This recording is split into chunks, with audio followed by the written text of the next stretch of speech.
Hello everyone, कैसे हैं आप सभी लोग।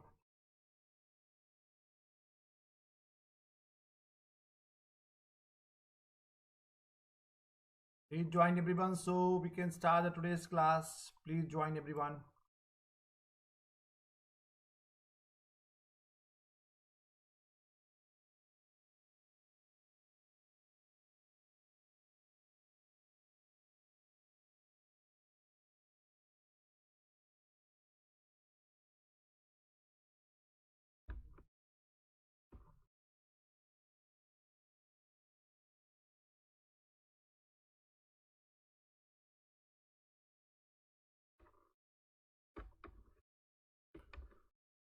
We are starting the class within a very few minute. बहुत जल्दी से ज्वाइन करेंगे आप सभी लोग। ज्वाइन जल्दी सभी लोग ज्वाइन करिए।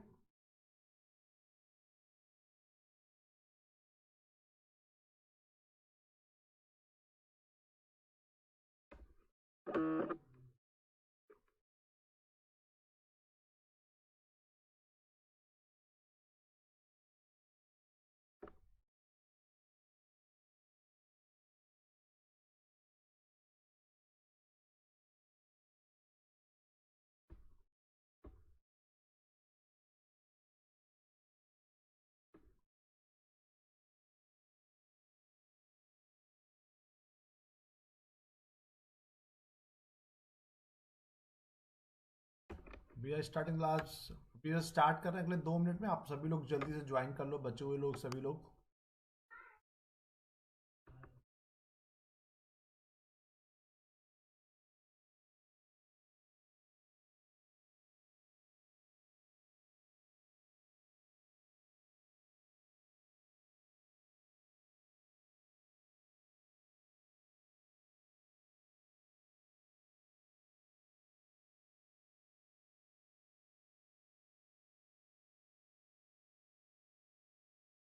चलो, once again good evening everyone, and today's topic for presentation that is all about the scaling techniques. Last lecture में हम लोगों ने बात किया था सैम्पलिंग की, बात किया था probability sampling and non probability samplings की हम लोगों ने बात किया था.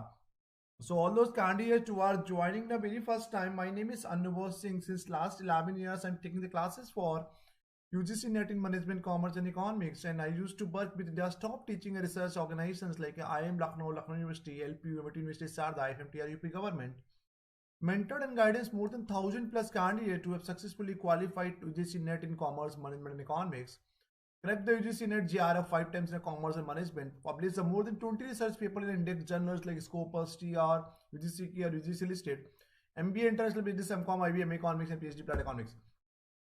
तो सैम्पलिंग वाला पार्ट हम लोगों ने कल फ्राइडे को कवर कर लिया था.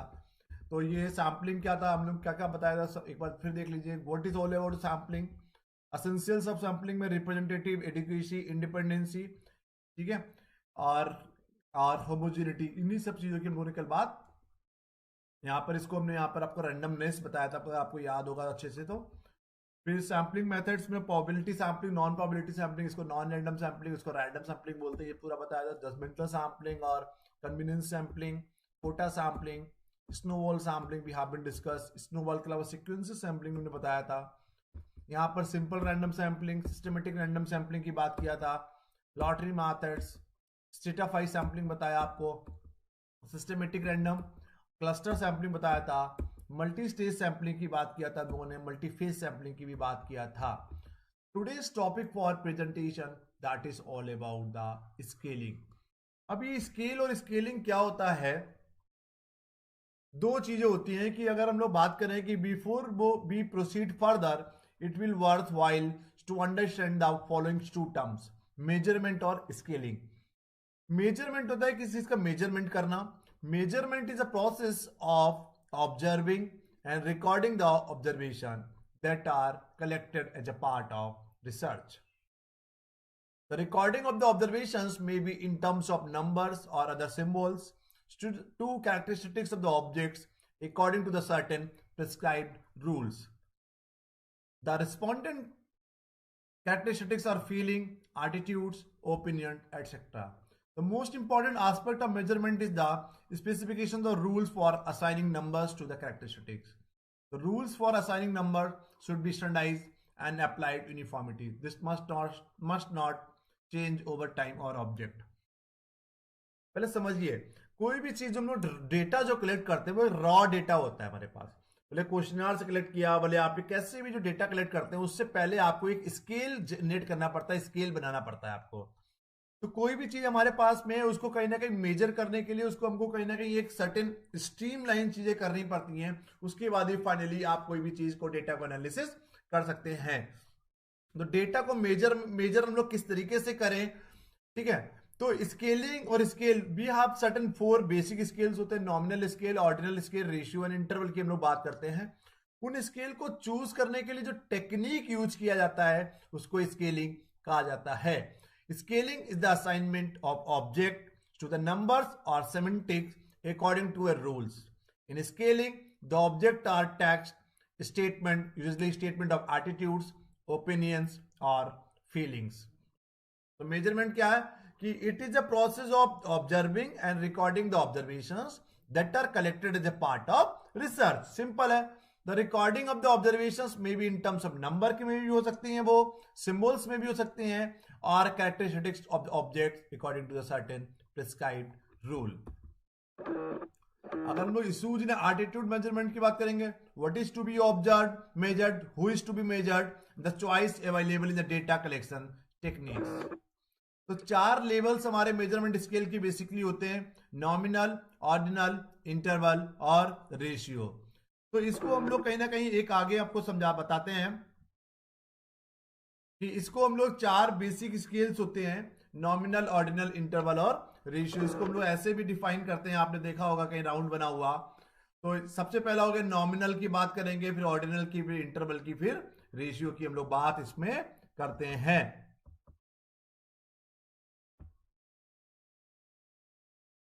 क्लियर? तो ये चारों स्केल्स क्या होते हैं उन सब चीजों की हम लोग अभी बात करने वाले हैं। तो नॉमिनल स्केल सबसे पहला नाम, अब इससे पहले एक चीज आपको समझा दें, आपको उसे इजीली आपको समझ में आ जाएगा। क्वेश्चन ये पूछा जाता है कि कौन से स्किल्स में कौन सी टेक्निक्स को हम लोग फॉलो करते हैं। तो ग्राफ के थ्रू आपको समझाएंगे तो इजीली आपको चीजें बहुत जल्दी समझ में आ जाएंगी, ठीक है।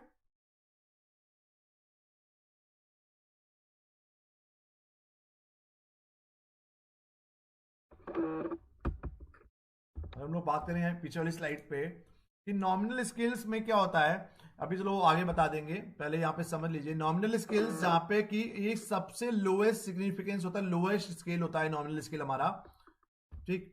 तो it is the crudest among all the measurement scale, but it is also the simplest scale. In this scale, the different scores on the measurement simply indicate different categories. The nominal scale does not express any values or relationship between the variables. The nominal scale often refers to the categorical scale. The assigned numbers have no arithmetic properties and act as a labels. The only statistical operation that can be performed on nominal scales, it is a frequency count. We can't determine an average except the mode.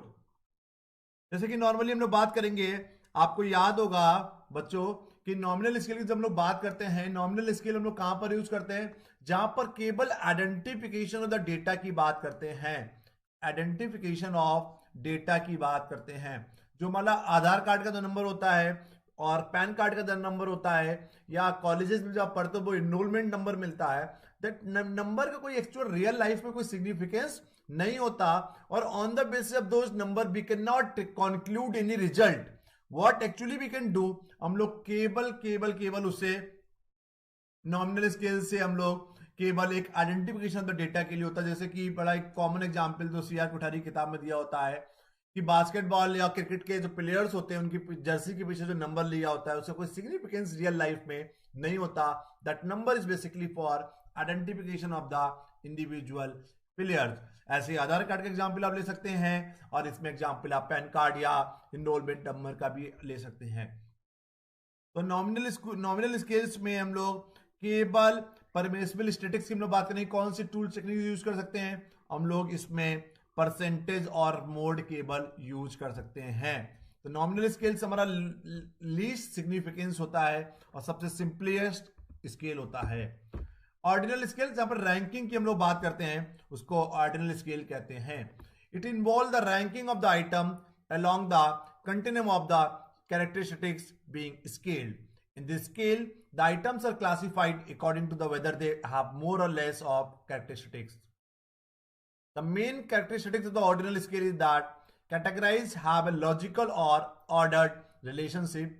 This type of the scale permit the measurement of degree of differences, but not the specific amount of differences. मतलब जब हम लोग data को rank करते हैं 1 2 3 या ascending order या descending order में, उसको हम लोग ऑर्डिनल रैंक यूज करते हैं. जैसे कि अगर भाई क्रिकेट के प्लेयर्स की टी शर्ट के पीछे, जर्सी के पीछे जो नंबर है वो नॉमिनल हो गया, उनको हम रैंक के बाद करेंगे टॉप 10 बॉलर्स और टॉप 10 फील्डर्स और टॉप 10 बैट्समैन या top 10 players in the world, तो उसको बोलते हैं ऑर्डिनल रैंकिंग. जैसे कि दूसरा एग्जांपल दें, क्लास में जो बच्चों का रोल नंबर होता है वो नॉमिनल स्केल हो गया, और एक क्लास में 100 बच्चों का टेस्ट लिया, उसके बाद जो रैंक आती है उन बच्चों को रैंक के अकॉर्डिंगली हम लोग सब क्लासिफाई करते हैं असेंडिंग ऑर्डर या डिसेंडिंग ऑर्डर से, उसको हम लोग ऑर्डिनल रैंक्स बात करते हैं. ठीक है, क्लियर है ना. यहां पर हम लोग परसेंटाइल और मीन मीडियन का प्रयोग किया जाता है. किसका? परसेंटाइल और मीडियन का प्रयोग बच्चों हम लोग इसमें करते हैं. आगे हम लोग बात करते हैं इंटरवल स्केल का. It is a scale in which the number are use to rank attribute such as that numerically equal distance on the scale represents equal distance in the characteristics being measured. होता नहीं है कि interval 0 से 10 या 10 से 20, 20 से 30, 30 से 40 की हम लोग बात करते हैं, उसको इंटरवल स्केल बोलते हैं. अगर 100 बच्चों का टेस्ट लिया, 100 मार्क्स का, हमने देख लिया कि 0 से 10, फिर बात आप डेटा ऐसे प्रेजेंट कर रहे हैं कि 10 से 20 में इतने बच्चे हैं, 20 से 30 में, 30 से 40, 40 से 50, आपने एक इंटरवल्स बना दिया. उन इंटरवल्स के बेसिस पे देख रहे हैं कि हाउ मेनी स्टूडेंट्स के नंबर किस रेंज में है. तो an interval scale contain all the information of an ordinal scale, but it also one allows to compare the difference distance between attributes. Interval scales may be either in numeric or semantic formats. Mean, median and modes are dispersion like range and standard deviations. ये सब हमारा प्रयोग कर सकते हैं. तो mean, median, ठीक है. तो इंटरवल, एक सर्टेन इंटरवल बना लिया, 0 से 10 में कितने लोग हैं, 10 से 20 में कितने हैं, या आपने इनकम बना लिया, जैसे होता है इनकम के 0 से 2.5 लाख वाले कितने लोग हैं, 2.5 से 5 लाख, 5 से 10 लाख, 10 से 20 लाख, 20 से 50 लाख. इसको हम लोग इंटरवल्स बात करते हैं. ठीक है. अब है ratio scale. It is the highest level of measurement scale. It is the highest level of, जैसे हमने बताया ना था कि ये ऐसे करके देखते हैं हम लोग, तो जो ये लास्ट वाला है, it is the highest level of measurement scale and it has the properties of this has the properties of an interval scales together with a fixed, that is called 0 point. The absolute 0 point allow us to construct a meaningful ratio. Ratio scales permit the researchers to compare the both differences in the scores and relative magnitudes of score. Example of ratio scale include weight, length and times. मतलब होता नहीं है कि आपसे मतलब A के B से कितने टाइम्स मार्क्स आए, कितना रेशियो क्या है दोनों के बीच में. एक के 100 में से 60 है, एक के 100 में से 40 है, रेशियो के 3/2 का. तो जब हम लोग दो एट्रीब्यूट्स के, मिनिमम 2 एट्रीब्यूट्स के बीच में रेशियो निकालने की बात करते हैं, in terms of weight, in terms of length, in terms of times, इसको बोलते हैं. देखिए for example, the number of customers of banks ATM in the last 3 months is a ratio scale. क्या रेशियो रहा उनका?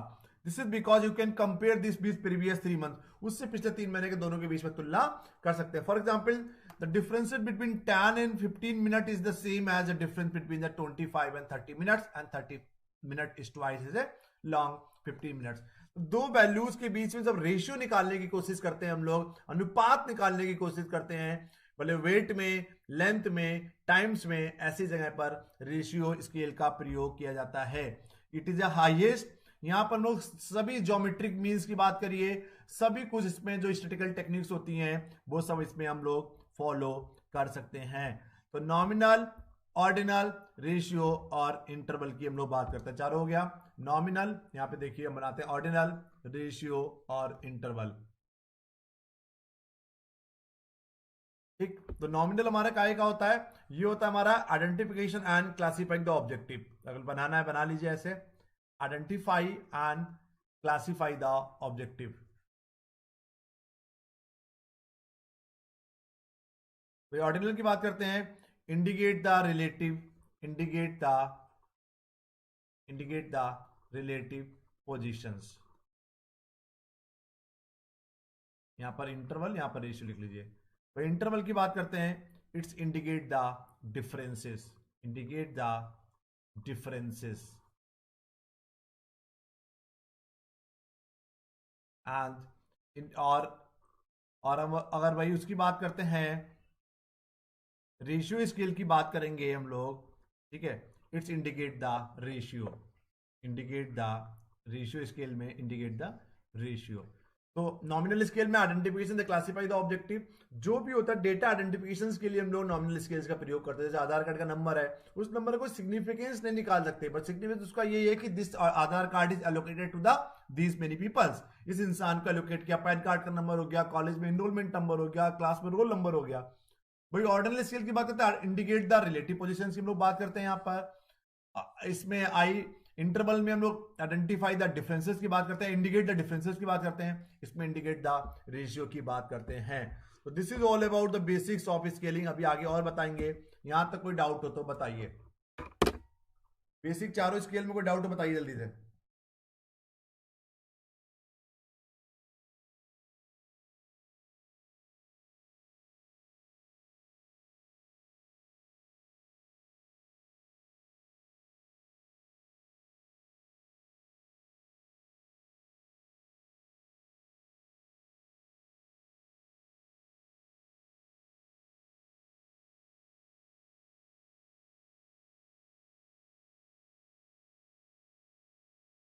बचे हुए जो एडवांस स्केलिंग जो बहुत कम लोग पढ़ाते हैं, वो भी आपको पूरा समझाया जाएगा कि क्वेश्चंस यहां से भी पूछे जाने लगे हैं पिछले कई सालों से।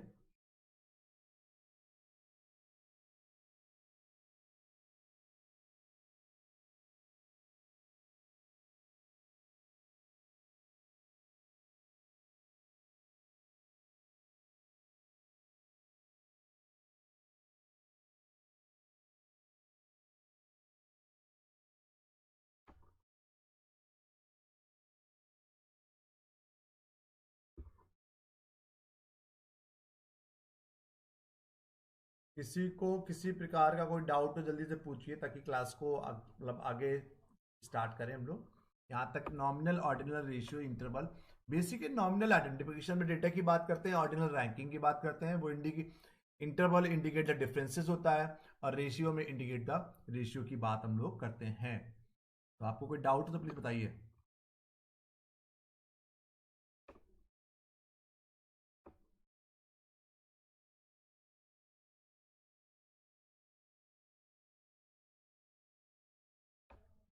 विशाखा मैम आप, सीमा मैम आप, शिखा, सौम्या यू, अनामिका, कोई डाउट हो जल्दी से बताइए।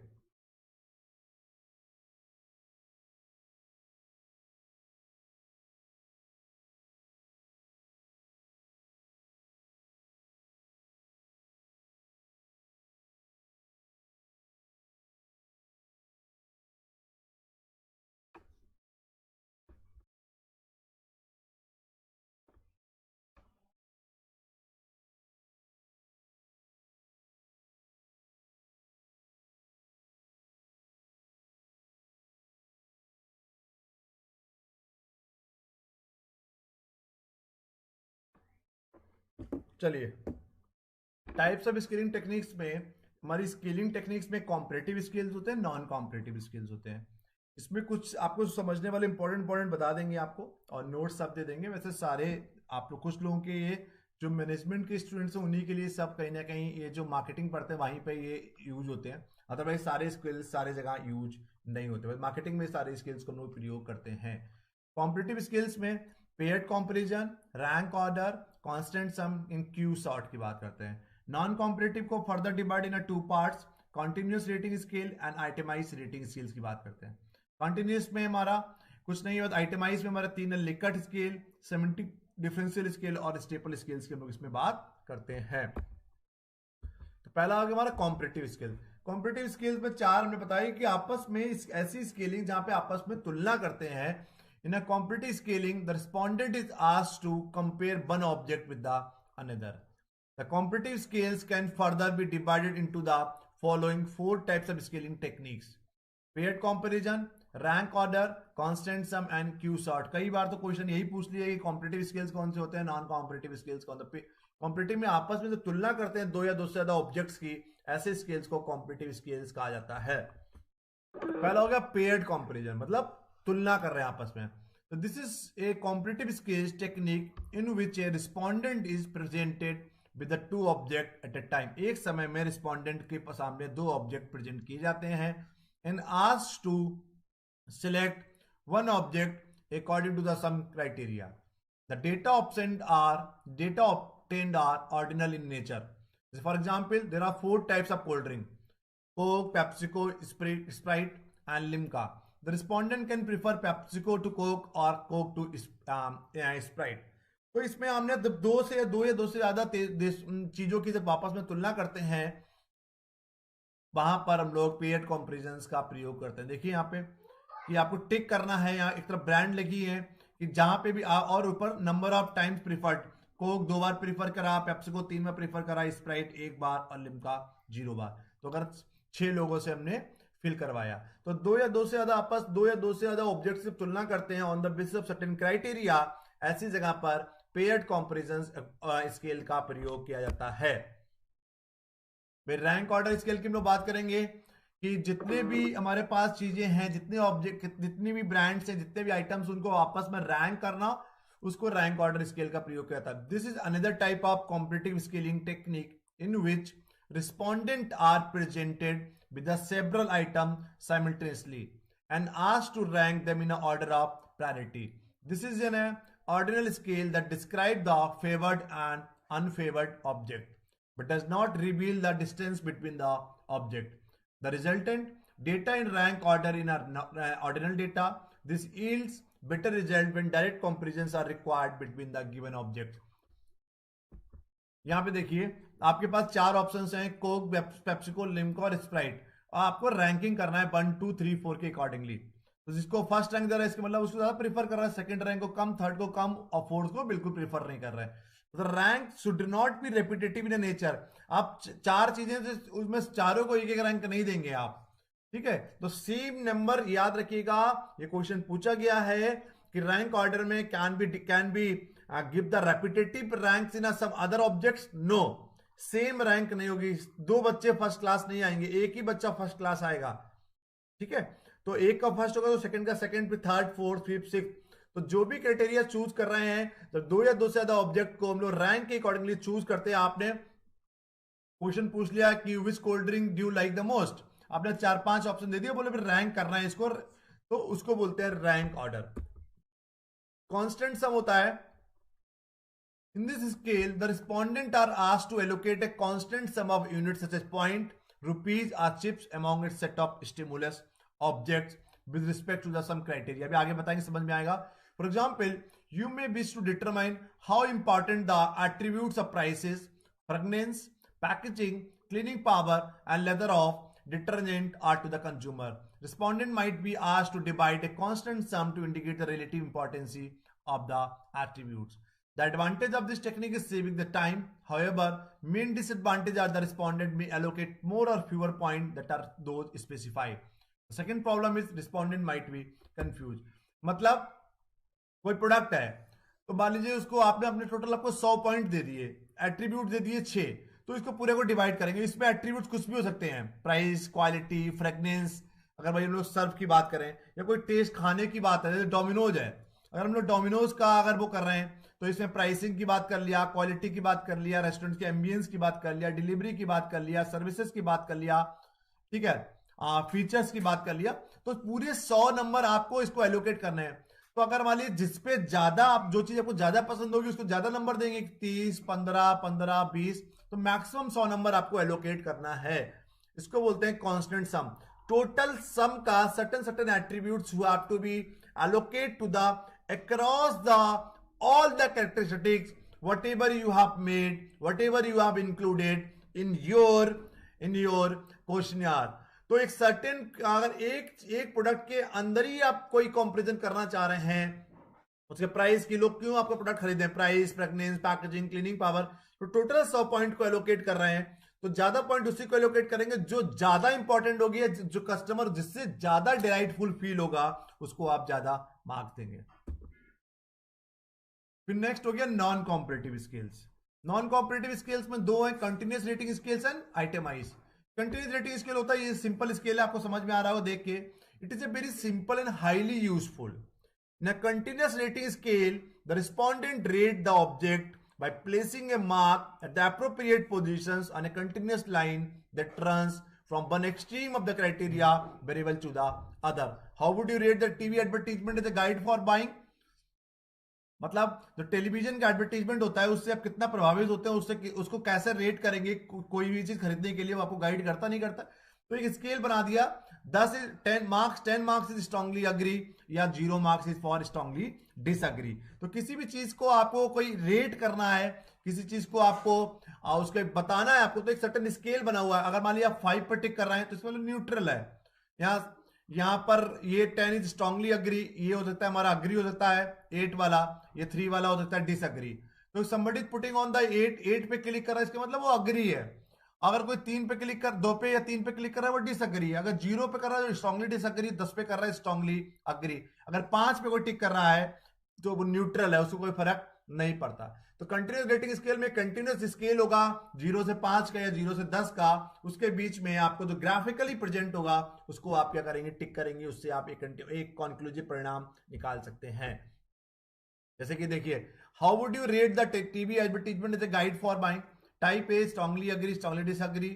टाइप बी स्केल, मतलब किस किस तरीके से टाइप कर सकते हैं हम, ठीक है। यहाँ पर केवल लाइंस हो गई, यहाँ पर वैल्यू हो गई 10, 9, 8, 7, 6। कभी आप 10 से स्टार्ट कर लीजिए, 0 पे स्ट्रांगली डिसएग्री कर दीजिए, या 0 से स्ट्रांगली डिसएग्री करके स्टार्ट करिए, 10 पे स्ट्रांगली एग्री कर दीजिए आप। तो किसी तरीके से भी स्केल बना सकते हो, बट होगा एक कंटिन्यूस रेटिंग में होगा, ये याद रखिएगा, कंटिन्यूस रेटिंग में होगा हमारा, इसको कंटिन्यूस रेटिंग स्केल बोलते हैं। आइटमाइज में हमने 3 बताया आपको, लिकर्ट स्केल बताया, सेमेंटिक डिफरेंशियल स्केल बताया, और हमने स्टेपल स्केल बताया। So itemized rating scale is a scale having a number or brief description associated with the each category. The categories are ordered in terms of scale positions, and the respondent are required to select one of the limited number of categories that best describe the product, brand, company, or product attributes being rated. Itemized rating scales are widely used in a marketing research. ये marketing research में mainly इसको हम लोग प्रयोग करते हैं। मतलब certain items होते हैं, आइटम्स के बीच में रिलेशनशिप होती है, उसमें एक ब्रीफ डिस्क्रिप्शन दिया होता है, उनका आपको कुछ मतलब मेनली हम लोग जब एक क्वालिटेटिव रिसर्च का प्रयोग करते हैं, जहां पर हम लोग कहीं ना कहीं आइटमाइज स्केल का प्रयोग मुख्यतः मेनली हम लोग कर सकते हैं। पहला हो गया हमारा इसमें कि लिकर्ट स्केल, याद रखिए लिकर्ट स्केल होता है जिसमें स्ट्रांगली अग्री। आप क्वेश्चन ये भी पूछते हैं लिकर्ट स्केल कितने पॉइंटर होता है, ये 5 पॉइंटर होता है। पॉइंटर का मतलब है जितने ऑप्शंस होते हैं, जैसे डायक्टोमस क्वेश्चनर होगा तो 2 पॉइंटर होते हैं, भाई लिकर्ट स्केल में 5 पॉइंटर होते हैं, भाई डिफरेंशियल सेमेंटिक डिफरेंशियल में 7 पॉइंटर स्केल होते हैं। Pointer is all about the options की बच्चों हम लोग बात कर रहे हैं। एक क्वेश्चंस में जितने ऑप्शंस होते हैं उसको पॉइंटर बोला जाता है। तो लिकर्ट में मान लीजिए कि सपोज दैट कि central government are doing central governments are doing good in the with reference to the India, तो strongly agree, agree, neutral, disagree, strongly disagree, 5, 4, 3, 2, 1। तो एक तरफ स्टेटमेंट होगी, एक तरफ हमारा 5 पॉइंटर के बेसिस पर 1 to लेकर 5 तक की या 5 to लेकर 1 तक की एक स्केल बना होगा, उस पर आपको टिक करना होगा। तो Likert is extremely popular for measuring the attitudes because the method is very simple to administrator. With the Likert scale, the respondent indicates their own attitudes by checking how strongly they agree or disagree with the carefully worded statement that range from very positive to very negative toward the attitudinal. Respondent generally choose from 5 alternatives, say strongly agree, agree, neither agree nor disagree. So Likert scale may include a number of items or statement. Disadvantage of Likert scale that it takes longer time to compete with the other itemized rating scales because respondent have to read each statement. तो जितनी भी statement आप बनाओगे सभी statement को respondent को पढ़ना पड़ेगा, उसके अकॉर्डिंगली आप टिक करेंगे। स्ट्रांगली अग्री, अग्री, जिसपे आपने टिक कर दिया उसके बाद फाइनली उसको हम लोग एक रिकॉर्ड कर लेंगे, उसके रिस्पोंडेंट्स के रिस्पॉन्स, और अब लोग परिणाम निकालेंगे उस पर एनालिसिस करके। तो इसका ड्रॉबैक ये है कि आप पूरे सभी जितने स्टेटमेंट है 20, 50, 60 रिस्पोंडेंट को 60 के 60 आपके स्टेटमेंट पढ़ना पड़ेंगे, उसके बाद उसको टिक करेगा। इसको बोलते हैं लिकर्ट स्केल। तो किसी का ओपिनियन चेक करना, एटीट्यूड चेक करना है आपको, ऐसी जगह पर लिकर्ट स्केल का प्रयोग किया जाता है। देखिए Likert scale for studying the opinions of the food product. तो फूड प्रोडक्ट्स का ओपिनियन चेक करना, उसके लिए क्वेश्चन है, ये इंटरनेट से उठाया हुआ है। The price of the raw materials fall from two should reduce the price of the food product. मतलब कहने का मतलब है अगर रॉ मटेरियल का दाम गिरता है तो फूड प्रोडक्ट्स का भी दाम गिरना चाहिए कि नहीं गिरना चाहिए। तो स्ट्रांगली अग्री ने लगाया 1, अग्री में कुछ अग्री के लिए 2 है, नीदर 3, डिसअग्री 4, स्ट्रांगली अग्री 5। तो आप कहां पे टिक करते हैं बताइए? स्ट्रांगली अग्री होता है, ठीक है। तो there should be uniform price throughout the country for the food product, agree, disagree, जो भी आपको टिक करना है। तो सारी स्टेटमेंट पढ़ेंगे तभी कंक्लूसिव रिजल्ट्स आएगा। फिर सेमेंटिक डिफरेंशियल स्केल होता है, मीन 7 पॉइंटर स्केल होता है, याद रखिएगा this is 7 pointer scale, 7 options होते हैं इसमें, ठीक है।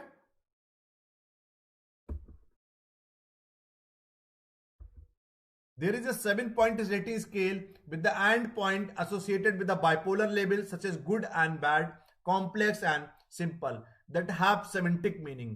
It can be used to find whether a respondent has a positive or negative attitudes towards an object. It has been widely used in comparing the brands, products and company image.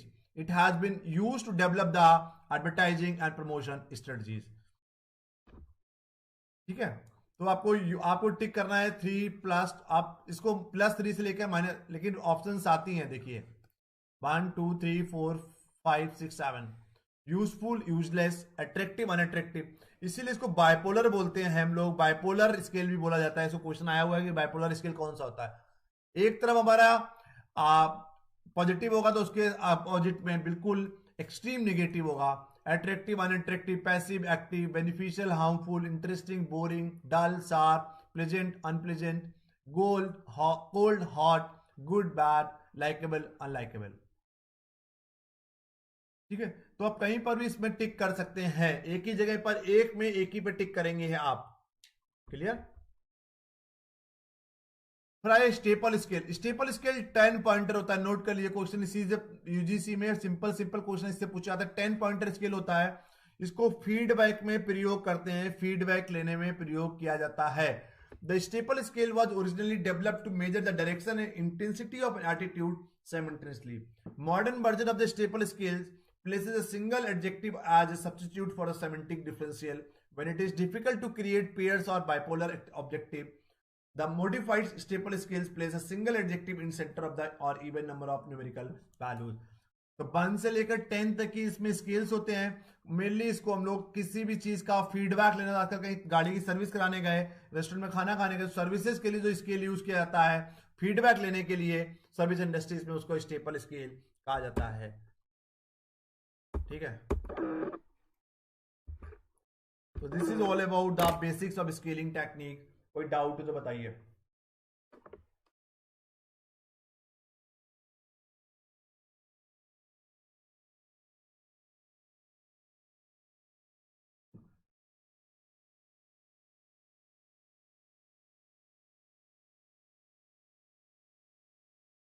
Simple है, nominal ordinal ratio interval. Nominal identifications के लिए, ordinal rank के लिए, interval indicate the differences की बात करते हैं, ratio indicated था रेशियो की बात करते हैं। फिर कॉम्पिटिटिव आ गया, नॉन कॉम्पिटिटिव आ गया। कॉम्पिटिटिव में 4 बताया, पेयर्ड कॉम्पिटिशन की हम लोग बात करिए, ठीक है। फिर हमने इसमें यहाँ पर हमने आपको 4 नॉन कॉम्पिटिटिव में आइटमाइज और कंटिन्यूस, कंटिन्यूस आइटमाइज बताया। कंटिन्यूस में रेटिंग स्केल वाला 1 to 10 वाला बताया। नॉन नॉन उसमें आइटमाइज में Likert scale, semantic differential scale, staple scales के उन्होंने बात किया।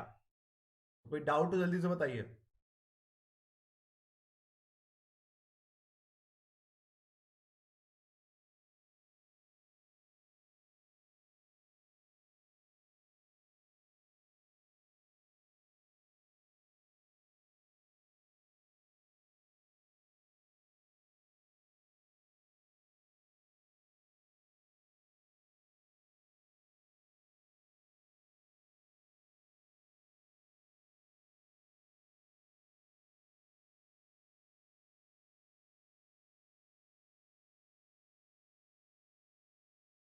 कोई डाउट तो किसी को प्लीज बताइए।